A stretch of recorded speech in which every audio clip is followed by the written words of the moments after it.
So there are times that when you work on a project that uses Git and you have a branching policy where most of the work goes into, let's say, the main branch. So what typically how teams work is that they would build, if they are one member is assigned a task, that person would create a brand new branch off the main. Let's say it's called feature change name, say app name. Okay. So this is the task that a person has. So I'd say create. So it then changes the name of the branch here. And so you could go here, do any kind of work in the code or in some of the values. And here I'm going to call it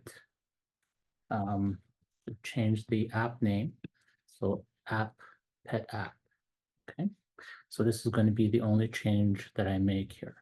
So then if I go here, say, okay, this is the only change I'm doing, and I'm going to make a small change to the name in the launcher, I'm going to commit and push.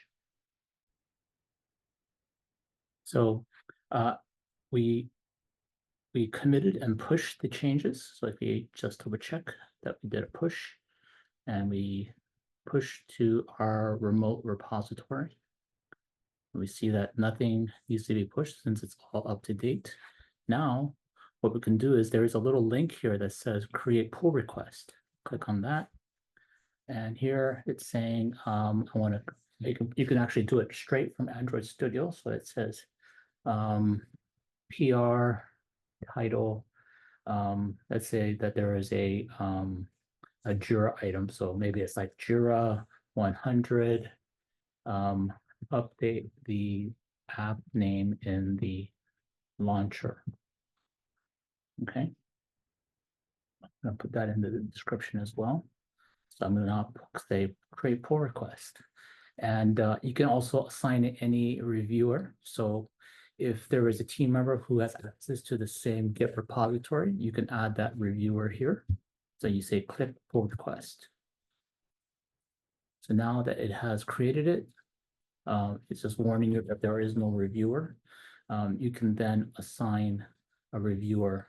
Since there's nobody on this particular project beside myself, there is no other person to add. But now you can actually go back to the Jira project, refresh this page, and then you will see that there is actually a Jira item with the one that I just created from Android Studio. And so you can assign a reviewer to this PR so that the other person can review it. And that the person does review it, then typically the best thing to do is do a squash and merge. Squash and merge, what it does is if you had done multiple commits in this feature branch, it will combine all those commits into one single commit comment. And then when it will appear as just one commit into the main branch. Okay, that way it'll look a lot simpler. So then if I do that here, say confirm. Now that it's confirmed, if I look at the Git repository, and then I look at the commits, you can see that just one was done recently. And I've done it multiple times. And so you can just see that it was done here, okay, which was done just now. But I did it 3 hours ago just to make sure that the steps are consistent.